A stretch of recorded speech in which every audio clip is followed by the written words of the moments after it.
Good evening and welcome to another in our Talk Sports series where we get to speak to the movers and shakers in sports, the sportsmen, the sportswomen, also the administrators, both past and present.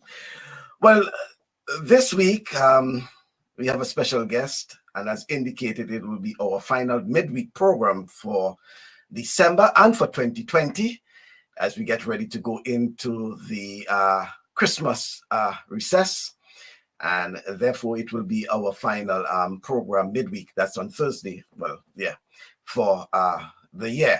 We'll have one final program, which will be our Saturday program, extended program, which will be on Saturday coming, where it will be an open forum where we get to discuss things in general, recap, revisit, review 2020 in sports.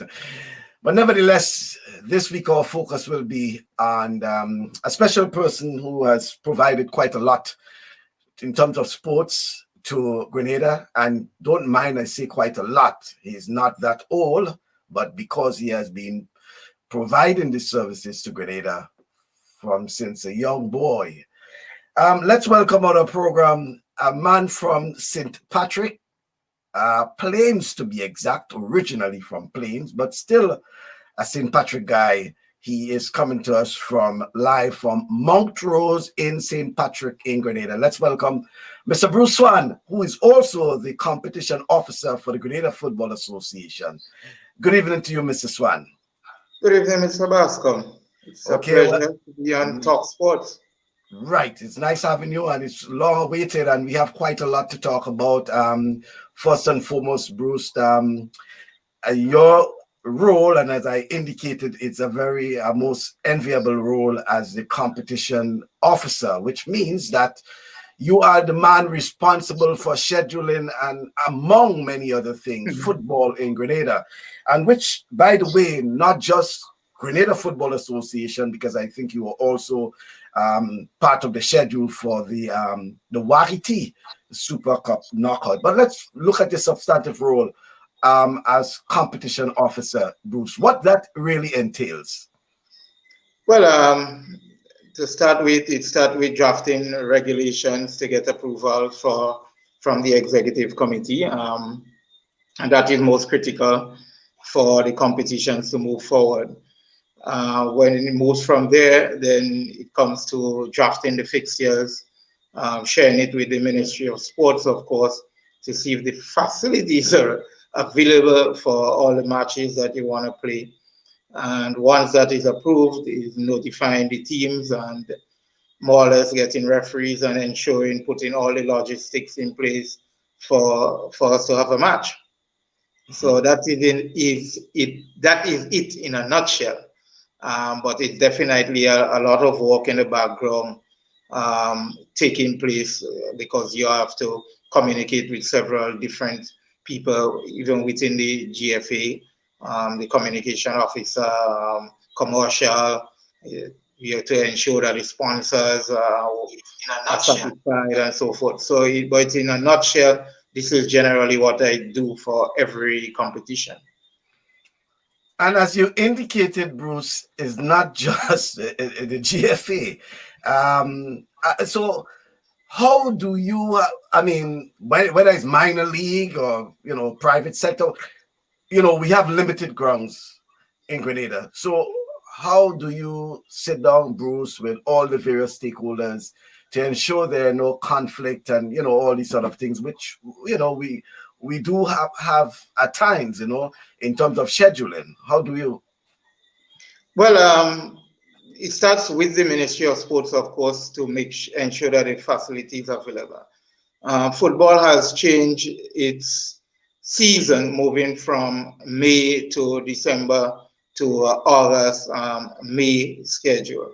So that brings more challenges in walking around, athletics, cricket, during that January to May window where you have those sports being played. So it is quite a challenge. What we have been doing is sort of limiting the number of grounds that we use so that other competitions can happen and we walk around the schedule. It's a long meeting and discussion that goes on with the Ministry of Sports to ensure that we can get our schedule off, but also working with community organizers to share the facilities so that we can get our matches being played. Well, it on paper, Bruce, it may sound a bit, easy, because I guess a lot of people may be able to say, you just put a match playing there, a match playing there, and these sort of things. But then I know, in any tournament, well, competitions, whatever, especially in the Grenada context too, especially with the weather and all of that. So you have postponements, you have cancellations. So all these things have to, I mean, Bruce, I still want you to give the public an idea of how tedious this has to be. I am certain there are probably sleepless nights, as you will call, because when a game is postponed, and especially if you going into critical parts of the tournament, whether it's quarterfinals, semifinals, all these sort of things, you have to ensure that games are played. And taking into context also, Bruce, the resources available, ensuring that you coordinate with the referees and all these sort of things. Well, the movement with GFA to other competition officers, somebody responsible for this, has added much ease, because I have been on the executive and was the chairman of the competitions committee at one point. And from that standpoint, it creates a greater challenge when you're part of a committee coming in to working on all these logistics. Being in there and my experience in running competitions has really helped in terms of executing the competitions. I must say we have had major challenges, and the major challenge that GFA has right now in terms of competition is clubs playing ineligible players. So we are in constant evolution with our regulations to ensure that, one, you talk about postponement. That was a big issue in the past. The regulation has now evolved where clubs have to give you 14 days notice if they want a postponement, so they can look at the fixture, know what activities that they are having, and request a postponement quite early, so it gives room to regulate that. So it is the detail starts with the regulations, and you still may not get it perfect, but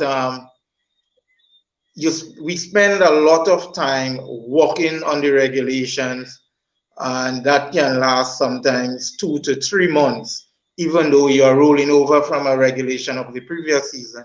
But you have to look at all the things that happened in the previous season and see how best you can avoid those things from happening. So the regulations really set the platform for rolling out the competitions. The other thing is the enthusiasm of the clubs to participate in the competition and to attend all the matches. That is quite, for our youth competition, I must say, it rolls out, the youths are eager to play, this is quite easier. However, with the senior competition, you may get last minute calls of, can you push back the game later in the day? Because players coming from work and we have to travel across the country to play. So instead of 4:30, can the game play 6 o'clock? And I must say, with the ministry or the government move to put lights in the playing field, assisted in ensuring that those matches are captured and ensuring that the public can come out to see the matches in the evening after coming from a hard day's work. So in general, I would say regulations, enthusiasm of the club, and then the most critical one is the referees, the availabilities of the referees. We have been having a lot of referee workshops over the past 2 years and getting new referees to come in, but it's still insufficient sometimes to cover all the games that we have. So that in itself is a challenge. How we would have gotten around that, especially for our senior competition, is adding that fourth official to the matches. And so even though a referee or assistant referee cannot make it, you at least have 3 referees to cover the match, and the match can proceed. We have moved, well, clubs, I would say, not as in the past where you have maybe only the referee show up and you get 2 people from the village to run lines. That doesn't fly anymore. They would tell you straight up they're not playing. And now that moves trickling down to our youth competition, where sometimes 2 officials show up and the teams, one team may decide that they're not playing.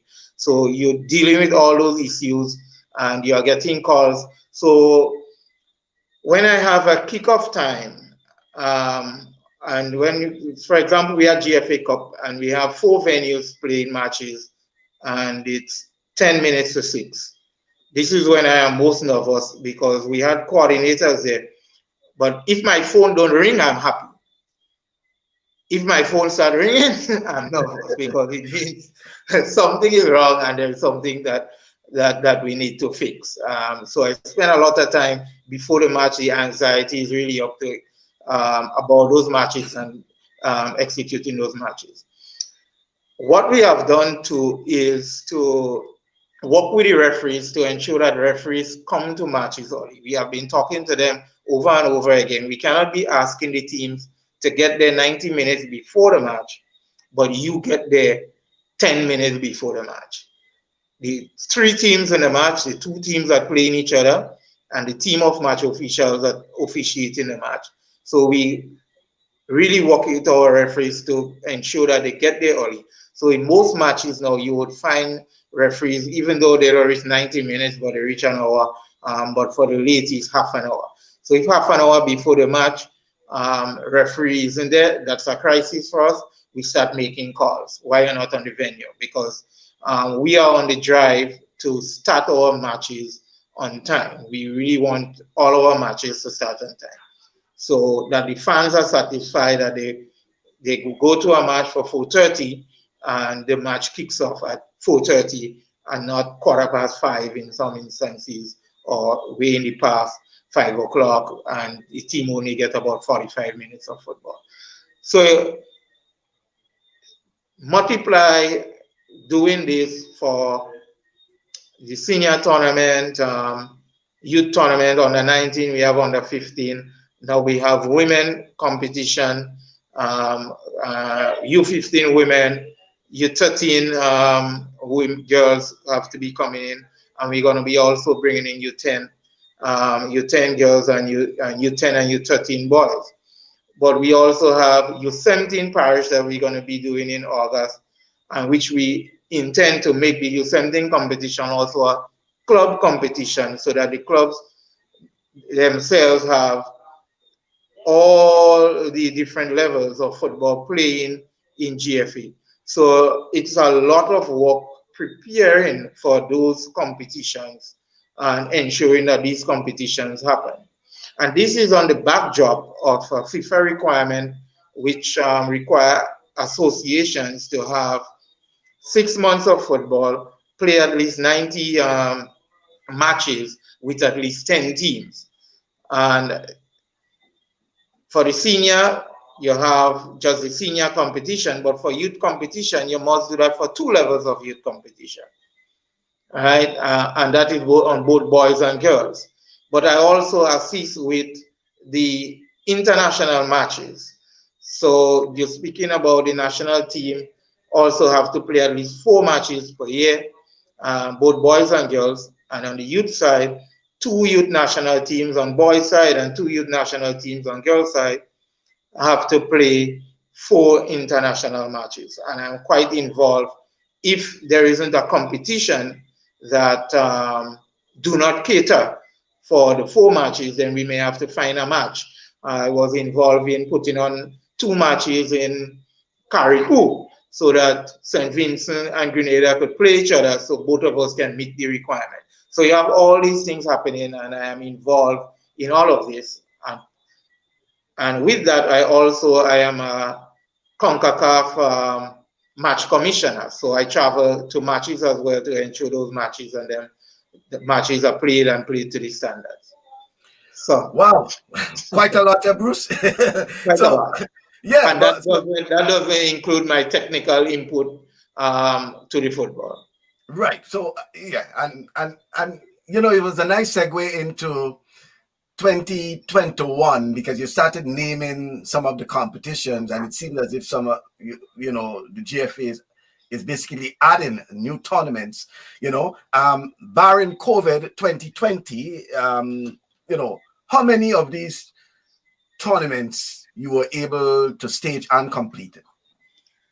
Well, wow, COVID-19 have given us a really hit, but so we started with the GFA Club Championship in January, and that went on to the semi-final stage when we had to shut down everything with COVID.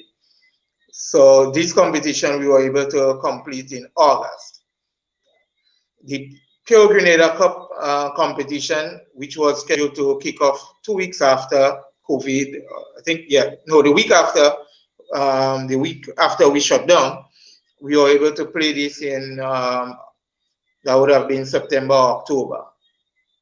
We had our U15 running from February, and we were able to complete the competition, not with all the teams that started, but with 9 of the 15 teams that were in the competition. And we were able to close off this competition in November. Unfortunately, the under-19 competition, which was scheduled to start the weekend we shut down, we were not able to host that competition, but we have started an under-19 competition in November. We also had the girls competition going on when we shut down, and we were not able to start the competition because this competition, the focus was trying to get schools to field team, and that wasn't working out to complete that competition September for this year. Given schools were on, they were off, the number of children that were attending, and schools basically came on full blown in the latter part of October. So those were the competitions we were able to have, and we were able to start. Wagiti would have been able to have the Super Knockout in November, December. So we are able to play football, and this happens on the backdrop of the office being proactive in trying to get COVID regulations and reach out to COVID committee to get our regulations approved so that we can have football played during this COVID period. Bruce, the more I listen to you, the more I wonder, what time you get for family and things, because, it's my wife quite goes a lot. with me. My wife goes with me. Okay, right. But you mentioned a lot of things there that I want us to get into a little more details, because one has to do with the youth tournaments. I think it's under 10 and the under 7. All these the age group tournaments in particular, and it appears to that it's also a concerted effort by the GFA to ensure that we move away to just a team and more clubs and club development, and development as well.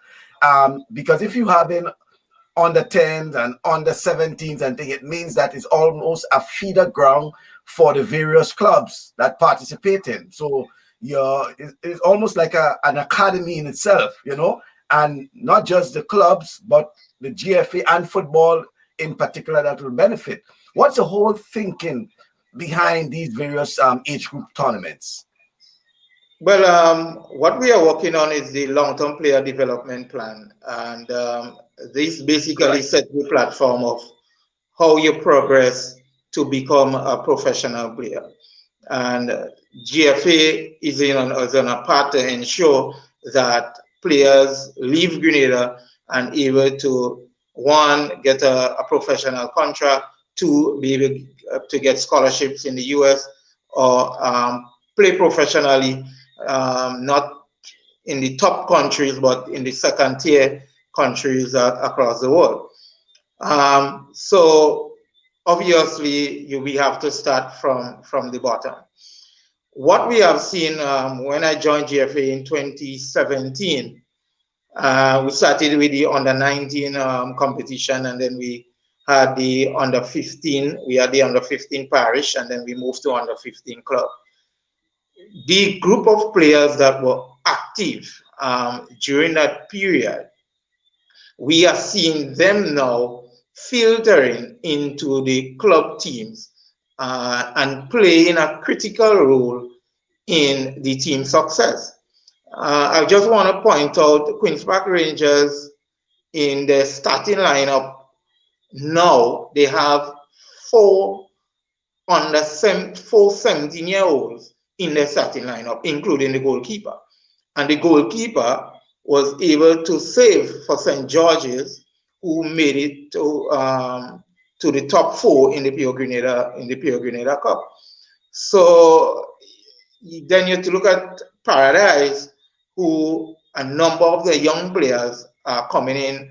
We see Stefan Abraham was able to get onto the national team. They also have one Montel Joseph coming in. They have a striker, tall, Joshua Isaac.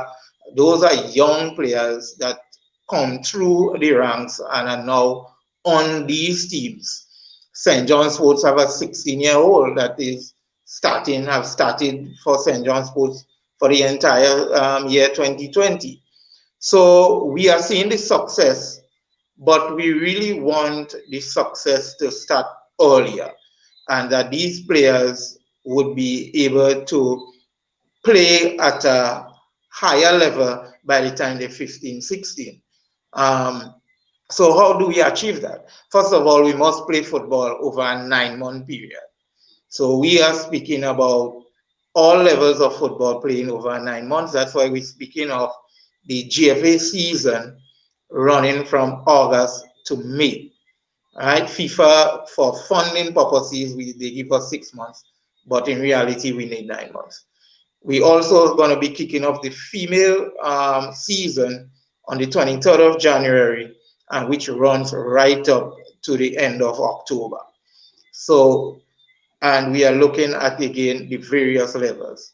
So the long-term player development plan will transition players from that grassroots, which is your U10s and U13s, into your youth program, which runs from your U15s, your U17s, your U19s, and onto the senior team. And you'll find a lot of the U19 players should be moving on to the senior team, first team, or the club second team.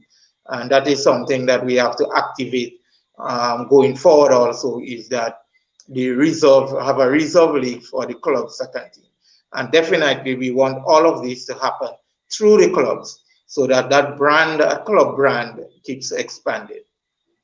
So in reality, we actually in the GFA season now, or it's from 2020? Oh, we currently in the season, right? Yes, so GFA have shifted their season to fit the European season. Okay, so that's the August to, say, May, right? Yeah, end of May. Right, so that's why you were speaking about January and all these sort of things, right? Because competition. Bruce, therefore, what leeway is there now for the minor leagues? Because it was usually the case when it was the off season. We have the minor leagues, we have the private sector competition, all these sort of things. Are these things taken into consideration in terms of the whole scheduling and rescheduling? Well, minor league football, we have a committee looking at our leagues, right? And minor league football is something that GFA promotes. However, what we see in the minor leagues and what minor leagues used to bring to the table is, I would say, new players, right? So minor leagues were the gap where you go into the community, you find new players, and clubs recruit those players to join their teams. What we have, and you can attest to that, GFA has grown significantly with the number of clubs involved in GFA. So a lot of those minor leagues teams that did well within the parish or within the community, they now join GFA. So you have a pool of 30-something clubs there in GFA. And what we find happening now is that the minor leagues and GFA are competing for players. So when you go to a minor league game, you are seeing the same set of players. So let's take a St. George's scenario around Darbo or Queen's Park area. So you might have had a competition in the area, and you have a couple of teams from River Road, you have Darbo, you have Bounty Rush. But when you leave home to go and watch Darbo play, you might see 5 players from Hurricanes, 3 players from St. John's Sports, 2 from Paradise. Yeah. You understand? So this is what you are seeing now in the minor leagues. And these players are not only playing GFA, but they are playing in the lines, or they are playing in a competition in Grenville. And over the years, what we have seen is that the level of play would have declined because players are not training, they are just competing. So the mistakes that they have been making, there is no correction taking place. So in all, we encourage the minor league. GFA will have funding set aside to support minor leagues, but the minor leagues have to be in such a way that it benefits the development of the football. Right. Yeah. And I think it makes sense. I mean, thinking about it now is a nice analogy you brought there. I mean, though there's always a case where they say that guys are hungry to play football and they'll go anywhere, whether it's to go to Grenville, if we leave, as they'll say, town and go Grenville to play football, they will go, But as you said, it must be in a structured way in terms of developing. And as you indicated, sometimes you'll find a team in a community and probably half of the players are not really from the community, they're from somewhere else. And it's not serving the purpose of developing what it should be, On to another point, Bruce, you made. And I just want to go to that there because we'll come back to the other area. As a match commissioner, CONCACAF match commissioner, I should say, there are those who do not understand the role of a match commissioner. Those who do are those who really followed the football deeply and understands the intrigues of, what is expected sometimes. But your responsibility as a match commissioner, especially when there are CONCACAF tournaments and you are called upon to serve? Well, as a match commissioner, your responsibility there is to basically ensure that everything is set up for the game and that the game can play. And you do not want to be in that position where you want to put off or call or contact CONCACAF to say that based on the facility or based on this, I don't think we should go ahead with the game, and that you make a decision to call off a game when teams travel from afar. Players travel to come in. So the basic role is you go in there to ensure that the game can play and to work with the federation there to ensure that the game is put on at a high level. In the past, the match commissioner role was more complex. So you would have to check out the venue, scout the entire venue, ensure everything is ready, the locker rooms, whether they have all the pipes are running, the toilets are working, they have the minimum number of showers, tables, everything in the locker rooms. The pitch, you have to go examine the pitch to ensure that the pitch is proper for the match. The lines are neatly drawn and they are marked correctly to CONCACAF standard. Even the lights, you have to deal with the lights to make sure that the lights are of international standards. So in the past, you would have done all that, and then you have to do the match coordination part which is ensuring that the teams are checked, that is checking the team's passports, the players, the checking out the uniforms so that you don't have uniform clashes, working with the referees to make sure everything is in place, everybody is aware of the rules, and working with the media to ensure if the match is broadcast, to ensure that the match is broadcast on time, or the match starts on time, so that people are watching when they log on to a 7 o'clock match. The match kicks off at 7 o'clock. So in the past, you deal with all of that. However, FIFA in its last World Cup would have broken up this into 3. So it moved from the match commissioner alone, then it moves to a general coordinator and a match commissioner, where the general coordinator more deal with the venue stuff. And now it moves to 3. So the venue coordinator ensures that the venue is ready for the event, and he does also host the match coordination meeting. And then you have a match coordinator who deals with the things with the match itself. So the training times, the team callers, time teams enter the venue, what are the protocols in place for the match itself. And then now the match commissioner is more the person that goes in there to ensure that these things are in place. So the venue coordinator would arrive 3 days before the match, and the match commissioner, the match coordinator would arrive around that same time, and then the match commissioner comes in and just do the general checkout just to ensure that everything is in place, so that he can say, we're good to go, everything is good, we can go ahead and play the match. Mm-hmm. And I assume you are one of a few who are current match commissioners. We have 3 of us, okay, Mr. Joseph, okay, the president, well, and the vice president, Mr. James. Mr. Alan James, yeah. Well, as myself, as a former CONCACAF venue media officer, I think I have an idea of the collaboration between the match commissioner and the venue media officer and all that has to take place. I used to do a venue media officer for Red Bull Stadium in New Jersey. Okay, so I have an idea of that.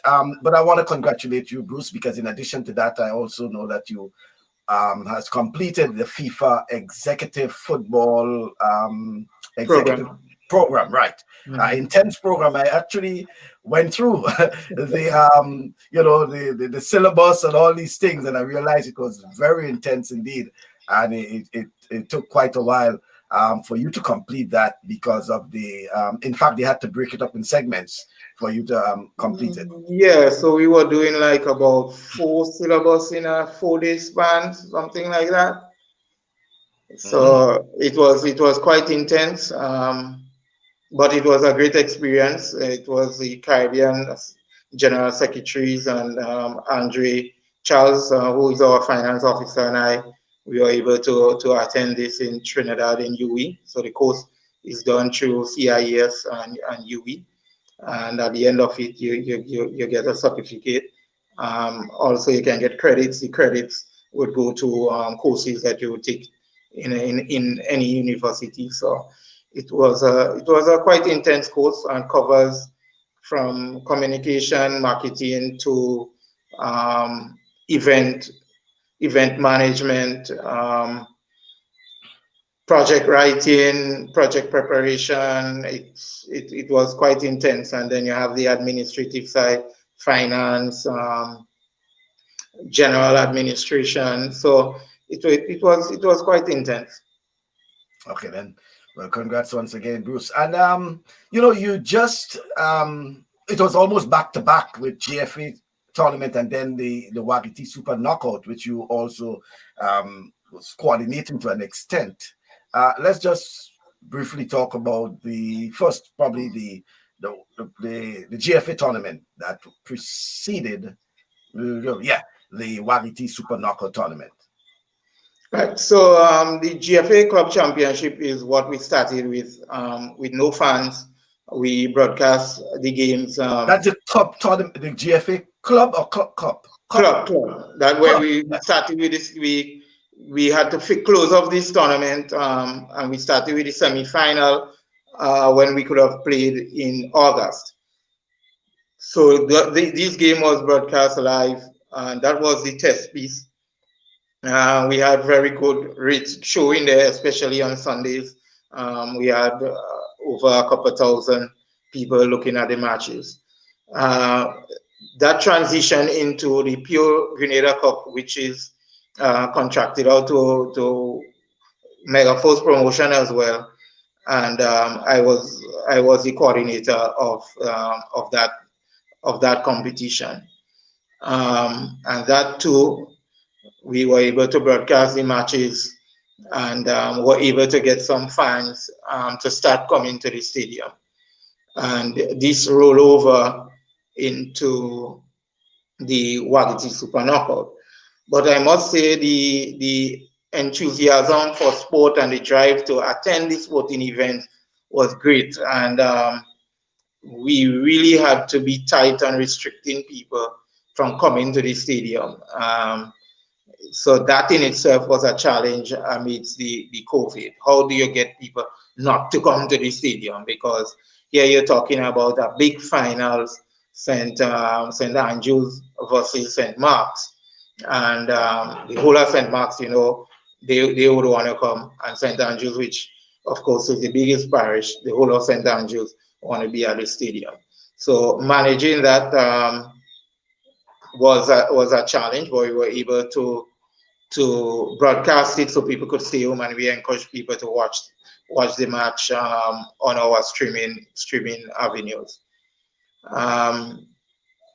Those two tournaments would have set the platform on where we really want to go in terms of teams arriving, match kicking off on time, and that trickle over into the Wagiti Super Knockout, where we had 28 matches being played, and all matches was started within, I would say, 2 minutes of the scheduled start time. Yeah. And I'm glad you said a test piece, because I think when I spoke to Mr. Dwayne Gill of the Grenada Cricket Association at the time, he was gauging the exploits of the football, and being shown live, streaming then being shown live for the Cricket Association to start their own thing. And it seems as if it worked out well, because thereafter cricket also started it. So I thought the whole experiment by the Grenada Football Association was commendable. And even, as you said, it'll trickle into the Wagiti tournament, but what sort of feedback do you think the GFA would have received to be encouraged to continue something like that in going forward, not just for this tournament or when it comes to that, but in the future? Well, the GFA also has its competitions. Remember, I mentioned the Wagiti because you spoke about it, but we also had our GFA Cup competition happening during the week at 4 venues simultaneously with the Wagiti tournament. The feedback was really great in terms of people wanting to see football, and this was the main thing that was happening, given that you did not have all those mega events. I hope that going forward, that the sport isn't overshadowed by outside entertainment or other entertainment, and that the sport in its entertainment form is the entertainment that people come to support, as we would have seen in those competitions over the last few months. So this is the main thing, that we would have seen that in the past, the talk was in the Wagiti competition, people go to see the show and not the football. But there was no show, and people came out because they want to watch football. And this is what we want, people coming out to want to watch football at the facilities. The challenge that we have in Grenada is to ensure though, that the facilities that we use are accommodating to not just the teams that play, but the fans. So seating is a critical factor. Toilets is a critical factor. Concession is a critical factor at those matches. So security and all the works, medical and everything that goes with putting on an event is a critical factor for hosting the matches. So part of our regulations in GFA going forward, we would like to host Premier League matches at one venue. The conferences, so if you're in the Eastern Conference, you play at one venue.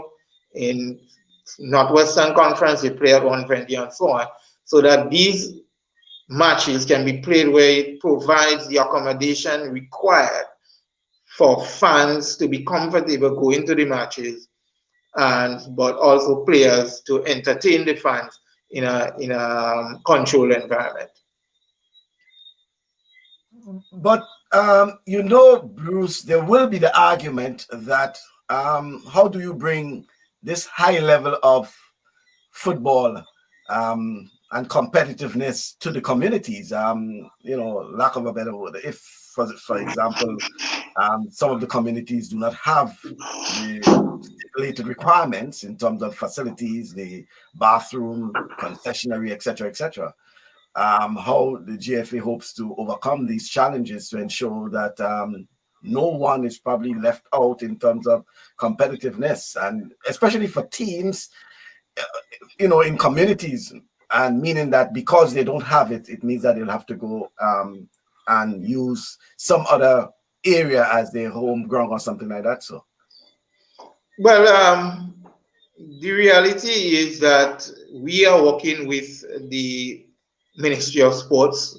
I know the president and the minister had a 4-hour meeting, the initial meeting, and communication continue, where we can help work with the ministry so that both of us together can help develop some facilities that would be football focused in every parish, so that we do not leave entire community out of the loop.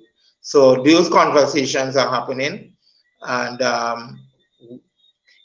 in the future, what you will see is better facilities to play the sport. I must say, when you look at the sport being played on a ground like the National Stadium, and you look at, I do not want to tarnish anybody, but a ground on the outside where it is very bouncy, you can see the level of football change drastically from the bouncy ground on the outside to the National Stadium. The quality is much better, and people would really enjoy that. Even the players enjoy going and play on a ground where the ball, when you pass a ball, it is expected to come on the ground and it doesn't pop up in your face. That the keeper can go for a ball and it doesn't bounce over him and goes into the goal. So those things that we're going to work with the ministry and ensure that those facilities get up to speed, because it's a safety issue also for the players. We see that sometimes even the referees walking in those facilities when you're trying to chase a ball and then you just twist your ankle or so in one of the holes in the playing field. So those challenges we want to get rid of. And as we develop new players with all the youth competition, we want those players to play on facilities that they feel comfortable moving the ball around and they don't have to worry about the ball bouncing all over the place. Mm-hmm. Okay, folks, well, just to remind you that we're speaking to Mr. Bruce Swan, who is the competition officer of the Grenada Football Association. He's speaking live from his current home in Montrose in St. Patrick, the beautiful island of Grenada, Southern Caribbean to be exact. Bruce, continuing with the discussion in terms of, I wanted to, move away from the substantive issue of football just for once, because I promised that I would try to get some word in for your own endeavors. Your summer academy that you have, the annual summer academy. Unfortunately, we have to blame COVID for so many things, so many wrongs for 2020. But let's talk briefly about your summer academy, what it is about, and what we can expect come 2021. Well, we run, my wife and I, we run summer camp 473. It's a summer camp we hosted at the stadium for the past 3 years.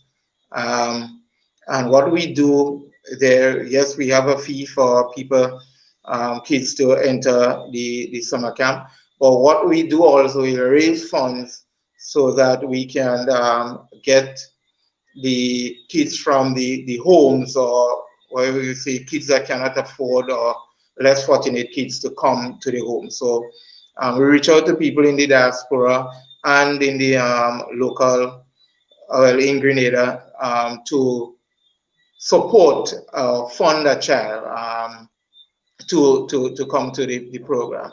So our summer camp is learning through experiences. So it's giving the children plenty experience in various areas. So we are more interactive than a classroom setting. So that's the focus. So we bring in also speakers to talk to the kids in various topics. We normally will set a focus for the summer camp.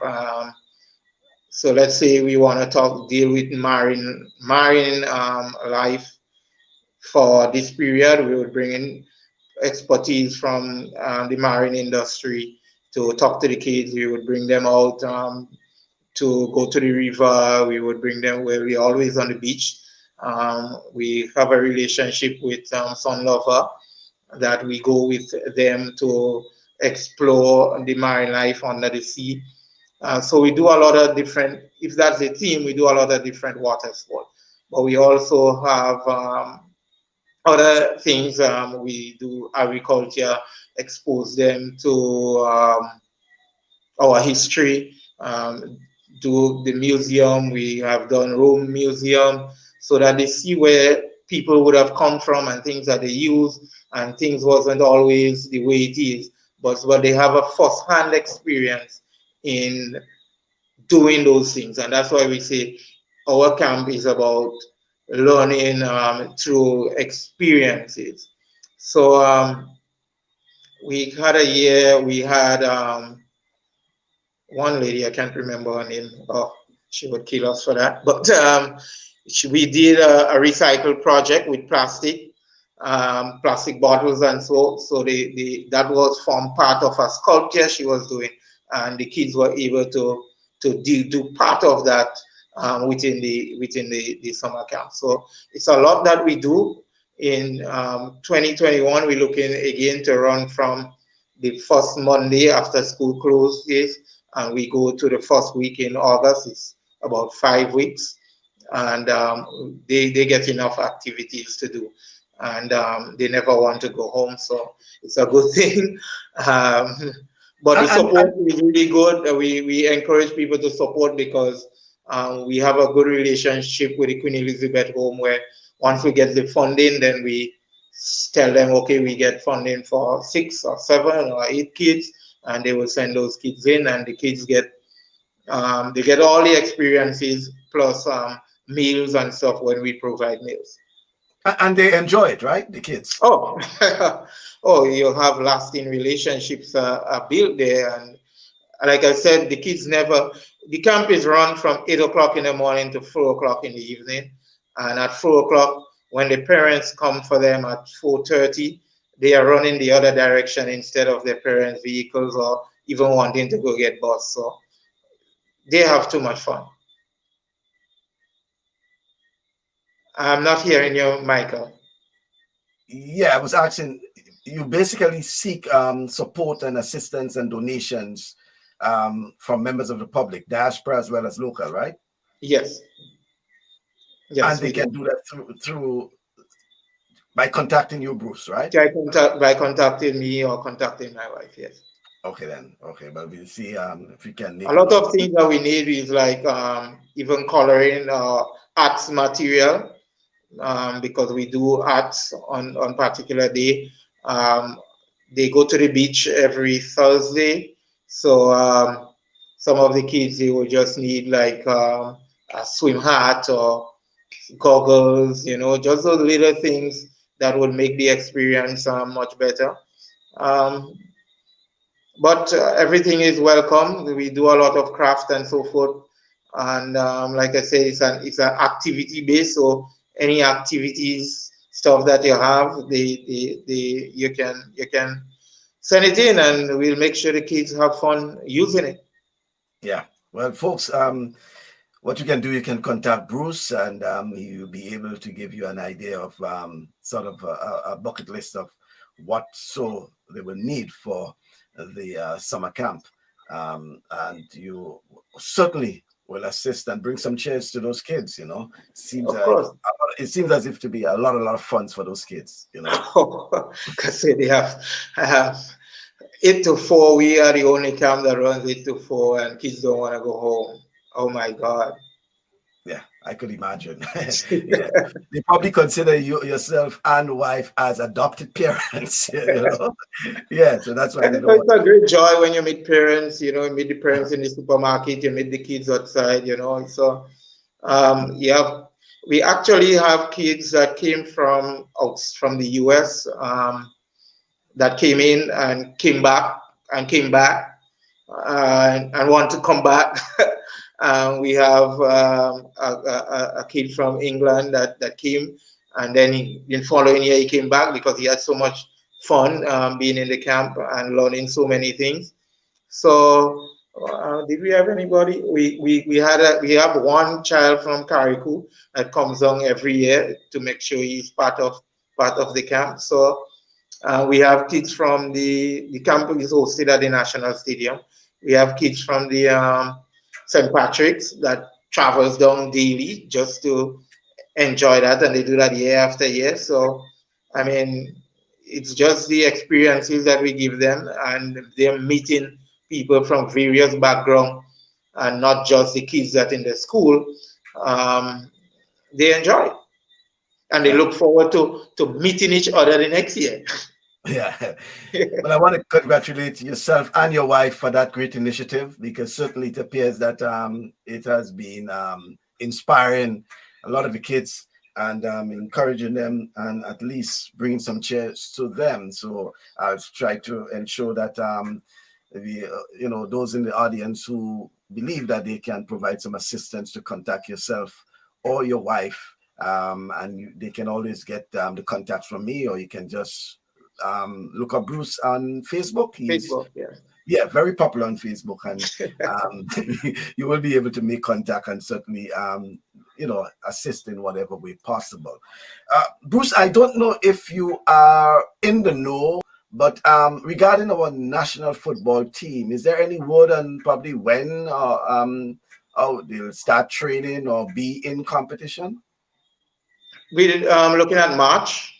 CONCACAF did not send in the detailed schedule, but we're looking at World Cup qualifiers, which we were supposed to take part in, and we're looking at 3 matches during the FIFA match window, to catch up on a number of matches. We are going to be hosting some of those matches, of course. I know our matches, once the schedule comes out, it would be at 7 o'clock, Kirani James Athletic Stadium. We also have Gold Cup, CONCACAF Gold Cup, and that is still scheduled for July next year. So we have a lot of things happening. So the national team basically would go into training in January. A lot of the players would be in our elite program, and we have done an arrangement with the government. Again, like I said, we and the Ministry of Youth and Sports work very closely, and the government work very closely in rolling out what we want for the development. So our elite program, which is basically something from the Ministry of Sports, which piloted that program with Junior Murray in the cricket with some of our young talents that are playing for Windwards and going on to West Indies now. GFA would have a number of girls and boys involved in that elite program where the youth department provides stipend through the Imani program, and we provide the technical resources to ensure that those players are developed to the standard. So they may be training twice a day. We will now have time to do the outside of football work, which is basically the social skills, the psychological work with them, their own personal development work. So this program, we hope, would propel our players to move on to a professional pathway within the next 3 to 4 years. So we have players from 18 years, and we're taking players up to 23 years that would be involved in that program. It's a limited number. It is a start. We have our coach. I can't recall the name, but there, I know he's coming from Canada, and that he's going to be coming in from January, and he will be part of that program to work with the kids and also work with the other national players to ensure that Grenada performs well on the international stage, or continues to perform well on the international stage, and get back to sub 100 ranking. And the women's are not left out because the women, rather I should say, but because CONCACAF this week or last week launched what they're now referring to as the new senior women's national tournament or something like that. So right. So CONCACAF is replicating the Nations League with men with the women. So that is going to be rolled out. So the ladies going to have consistent matches every year during the women international window as well. So it's a lot of football, but it's a lot of expense. And while people out there say, oh, GFA getting a lot of money, but people need to know to send out a team, it costing us $150,000. It's not like government is rolling out monies to say, oh, the national team is going and play, here is the support and here is it. So I spoke of a number of matches that have to be played in every category for the year. So you're speaking about at least 4 men matches, right? So that's already $600,000 gone. Whether we staying home or whether we traveling, hotels and everything, transport, everything, bringing in players, right? So that's a 600,000. You're talking about women's side, that's another 600,000. You're talking about youth tournaments, and if you're speaking about that, it depends on how the tournament is organized. If they're going to one venue, yeah, that's another 150,000. But where there is a qualification and you go on to the next leg. So let's suppose we have seen now that our girls team especially have been qualifying in the preliminary and moving on to the final stage, right? So that in itself there is about another 300,000 within the year. Then you speak, and I haven't even involved the training component, right? And to prepare the girls over that long period, because now is no longer you can have a team just 2 months before competition, play the competition, and then you're done. 3 months, you have a coach and you're done. It's consistent. So you have to employ and have the girls in training over and boys in training over a consistent period. So GFA now is looking at about 8 teams consistently preparing for tournaments, 4 on the girls side, 4 on the boys side every year, because you have the U15 boys have to prepare, and the year that they have CONCACAF, the year before they have CONCACAF U15, they have CFU U14. So they must be in preparation. Your U17 must be in preparation. Your U20 boys must be in preparation. Your senior team must be in preparation. And that's on both sides. So, and they would have matches throughout the year. So it's a very expensive venture to have those teams in preparation. And that's why we call on our sponsors to come on board with GFA, to come on board so that we can give these kids the opportunity and these players the opportunities to expose themselves to the international market where they can become professionals and get selected, move on to university so that they can advance themselves. It's the opportunities are endless, but we really need the support, because while they're saying FIFA, yes, is supporting, but it is not enough to cover the entire international calendar that we have to fulfill together with our local calendar. And as we speak about earlier, the road to development, and that football should be played at all levels. All right, Bruce. But you speak about the women's league, the CONCACAF Women's League. Is it also that the GFA is looking to have something parallel as well for as how they have the Premier League or whatever it is for women's?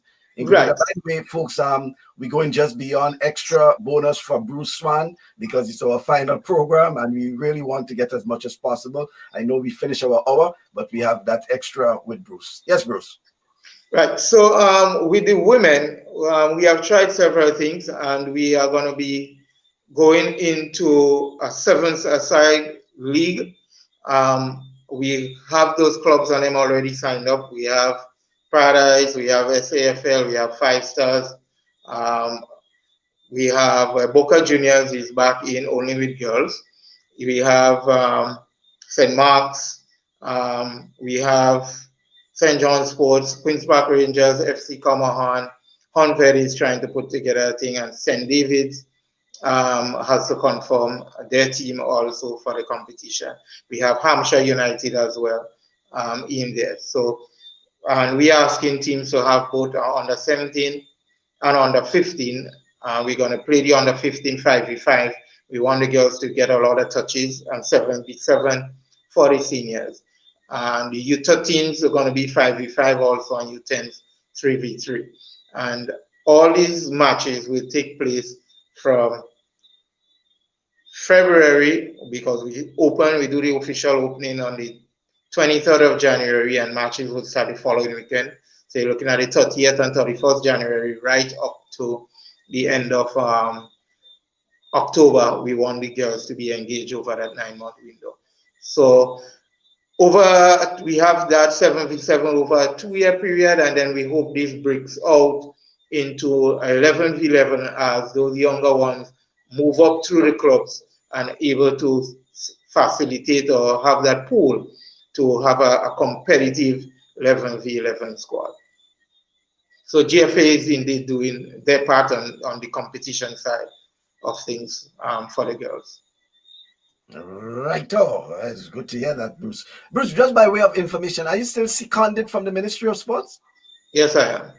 Oh, you are. So, okay, that's good to know. Well, folks, just to let you know that we talk a lot about football, but you know, I didn't get to put in the part where Bruce himself, a former national athlete, Bruce, competed in track. Special was the 200 meters at Wichita State University. Yeah. Yeah. Right, and that was back in the early 2000, 2001, 2002, 2003, somewhere around that area there, I know. And Bruce apparently still holds some records. Well, I believe there might be still some records.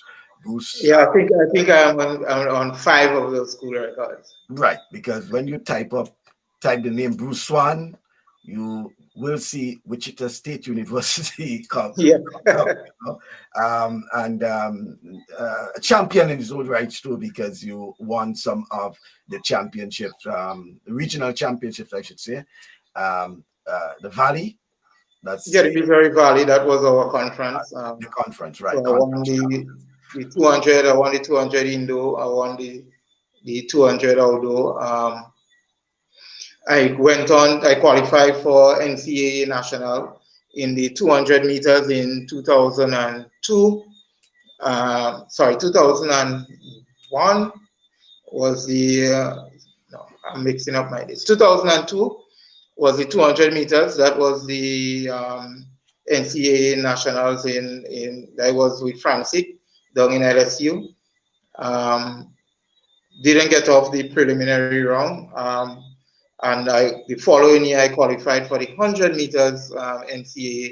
Actually, Sean and I was in the same heat in the semi-final of that championship. So yeah, so at one point I was, I would say, in the top 16 of the college sprinters in the US. Yeah, how do you relive those moments, Bruce, of competing in the NCAA and those times? Because as you mentioned Sean Lambert, because we only had those yourself and Sean, I think, as the sprinters basically, while we had Francis in the quarter mile and thing like that. So yourself and Sean would have been sprinting 100, 200 possibly, and the 4x1 relays as well. Yes. Yes. Well, when I started this 1-5-30 plan, things were going so well, and I was blazing the street by me here, and popped my hamstring, and I thought, that was the mind saying that you're still in 2001, 2002, 2003. And the body saying that, no, you are 42 years old. So those things didn't coincide, but definitely I would have made a trip back to Wichita. I still follow the school and the school successes. That the school moved conference and moved to a bigger conference now, and they are doing well.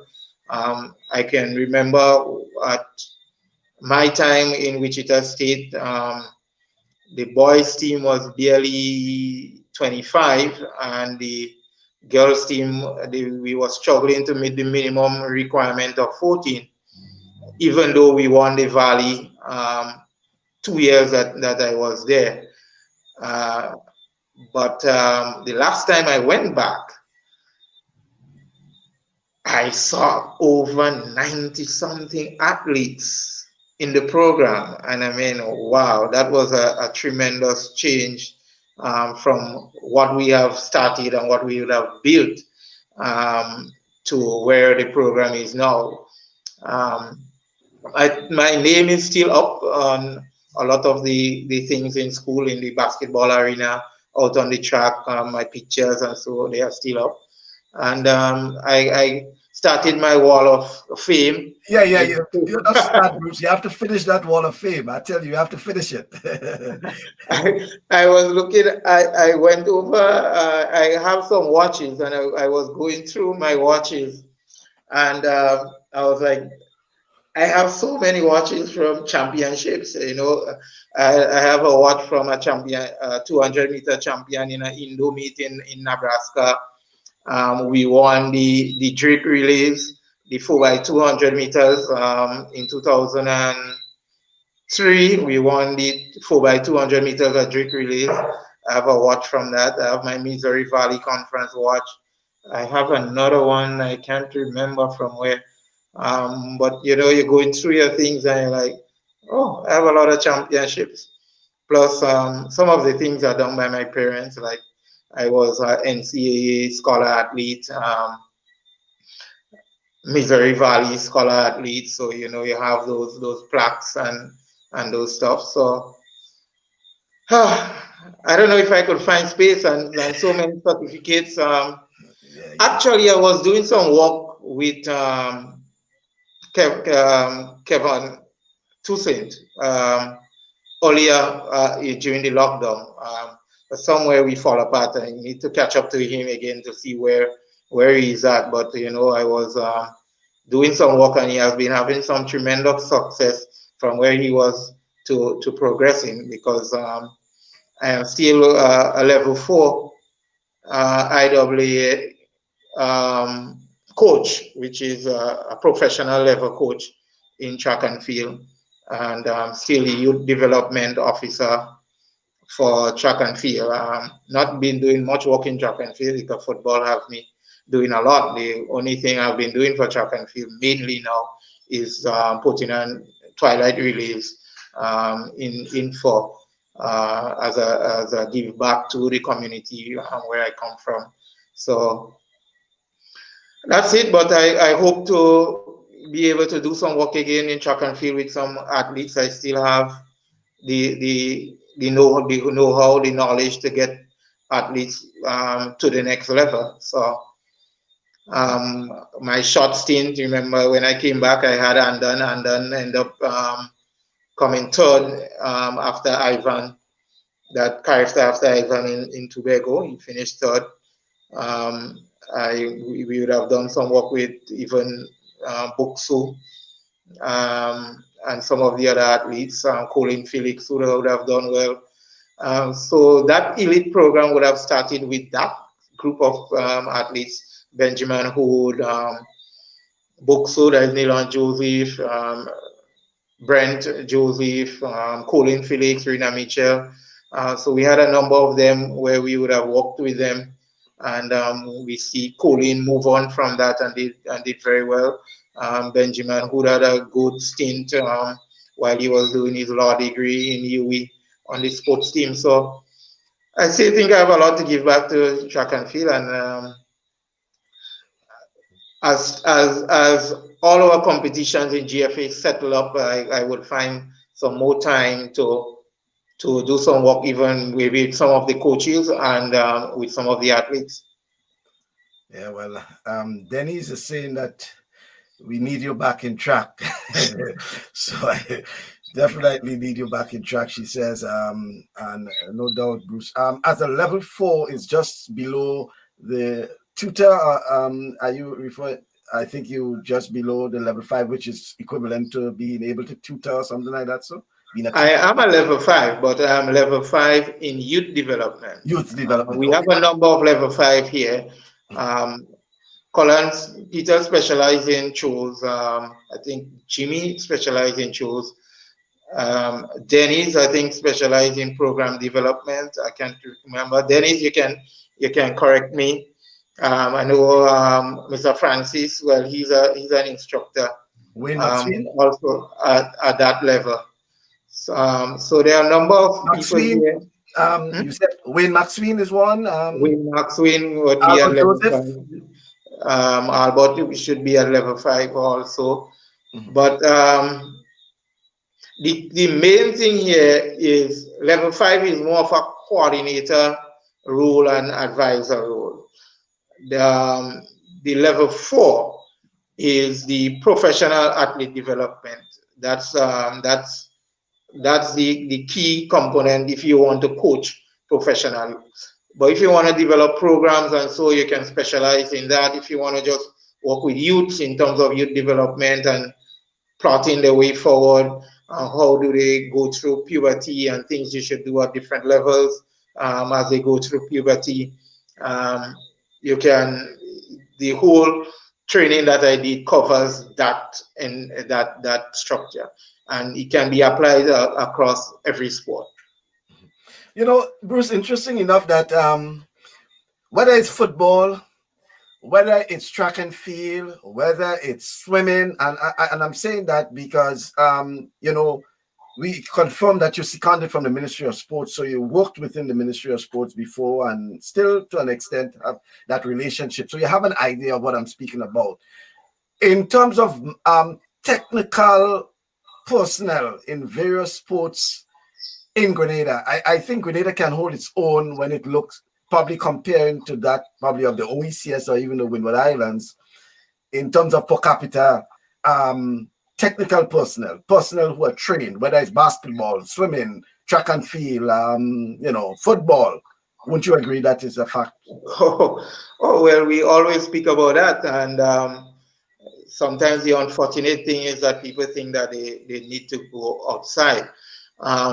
What I can say is that from a coaching standpoint, we have a lot of technocrats and that can match up to anybody in the world in terms of the levels of coaching. What we are not exposed to is the level of competition on a regular basis that would propel our athletes to perform at a high level week in, week out during that competitive phase. And this is what also propel your performance. So you can work with your athletes, you can work with them, but if they are not getting that high level of competitiveness, they would not advance. But because of the foundation that we set here, you would see that a number of our athletes in various fields, when they move on to that competitive level, they do extremely well. They just blossom and turn into great fruits, so to speak. So the foundation that is set is a great one because we have the technocrats that can do that.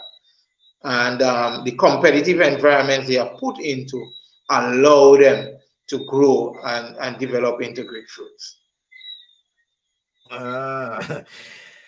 Quite interesting enough, Bruce. I want to thank you very much, except if you have anything else to say that I didn't touch on, because as I indicated, it's our final midweek program for 2020. So we'll be resting for a while, but the invitation is always yours to let me know when you want to be back on the program so we can discuss other things. But I want to thank you for being on our program this evening, Bruce. Well, thank you for having me. And, I want to wish everyone all the best as we go through this period of COVID-19, and hopefully 2022, we all would be looking back and saying we have made it out, and that COVID-19 is not an issue that we are bogged down by in 2022. So I'm quite optimistic. 2021, we would have sports, we would have various sports, whether it would be limited in terms of fans. We ask for your support, not only for football, but for the various sports. The kids, the players, they need that time to vent, to relax, to perform their skill, to feel a sense that they are appreciated and accepted within their community. So during this COVID period, we encourage you to be safe, send your kids out, make sure the coaches are following the COVID protocols, they are maintaining the necessary list of players attending training and taking the players' temperature, and they are doing the necessary safeguarding to ensure that the players have a good experience in training and on match days, both in football and other sports. And we wish you all the best, and I look forward to enjoying you in 2021.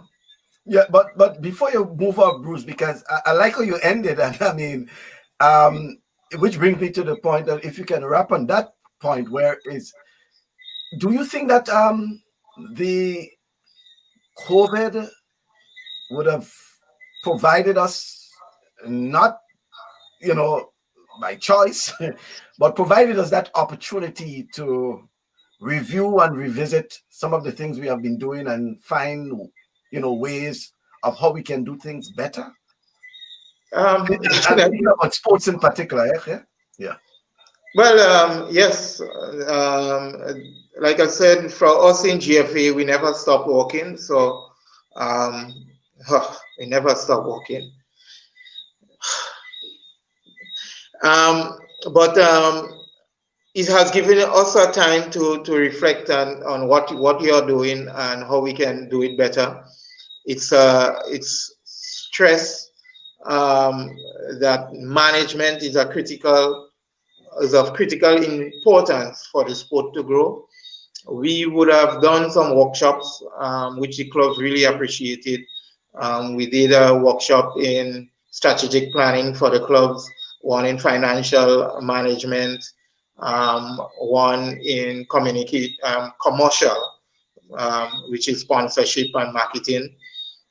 We would have seen from there some clubs are making some changes. We now have The leagues that we are doing are under review. So the whole structure of how we execute sport is being looked at, and that have COVID-19 have given a time that you step back, you look at what is going on and how you can improve. And I spoke about the various changes that we're looking at in our leagues in terms of performing, playing in environments that create a safe and safer environment for players, but also convenience for the fans. You'll see that cricket too also would have looked at what they are doing, and we saw netball that they are going around now and doing some programs in the communities on Saturdays and so forth. So I think everyone has gotten a chance to take a breather, look at what you're doing, and see how best we can go forward. But I must say, from football standpoint, one of the critical things that we identify is the management at the club level. We have to do a lot of work there if we want to achieve all these goals that we have for the players in the near future. Yep, Bruce. And the final point is that phone. I really would like to get that phone for that phone you're using for Christmas, Bruce. Samsung Yeah. Samsung. It's a Samsung J7. It's not expensive. It works.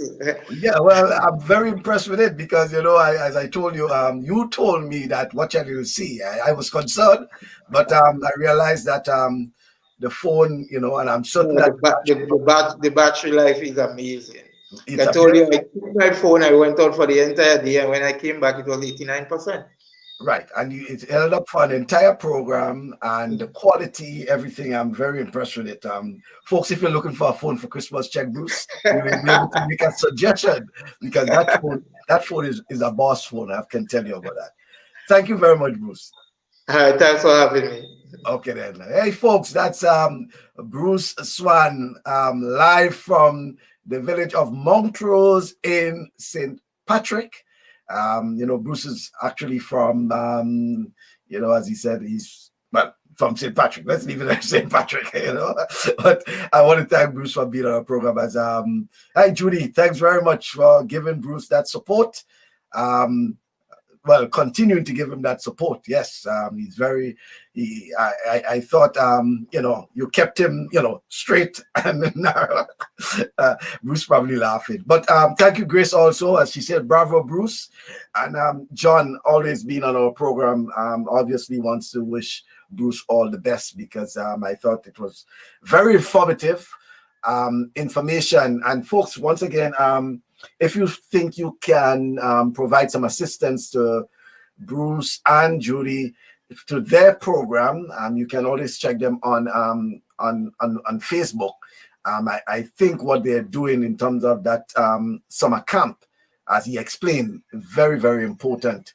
And bringing a lot of cheers to those unfortunate kids, and as he explained that they love it, So you can contact him, and if there's anything you can contribute towards, he can probably tell you what they would need, especially for the camp in 2021. You have enough time that you can, converse with him and provide them with the okay, so we have an email actually, summercamp473@gmail.com. You can send an email there. And so Grace and John and all the others, you can contact them. And I'm certain that both Judy and Bruce will appreciate any assistance you can give, even if it's to assist one child in that camp. Whether, as he says, if it's swimming, probably a swimming cap or, a swimming trunk, whatever it is, they will let you know what it is they need, and you can provide that sort of assistance. I really, really appreciate if you can assist that, because I get the updates from Bruce every year regarding that, and I always ask myself, Michael, you have to do something. You have to see how you can assist Bruce. Well, I normally will share it with folks, but I think is an opportunity I can use to ensure that other people get involved and assist, because I know, as he explained, what is bringing to those kids, the unfortunate kids. If you cannot give monetarily, you can probably provide some assistance. And here is an avenue you can use. So once again, the email address is summercamp473@gmail.com. You can address it to either Bruce or to Judy, or Bruce and Judy, and they will get that, and you will be able to provide some assistance to those who are in need. So once again, folks, I want to thank you for viewing, and don't forget to join us on Saturday for Talk Sports from 1 p.m. That's Eastern time, which is 2 o'clock Eastern Caribbean time, for our final program for December and 2020, which will actually be an open discussion. So you have the opportunity to speak on various issues on sports. So I want to invite you to join us on Saturday from 1 o'clock, 2 o'clock Eastern Caribbean time. So until then, stay positive, test negative.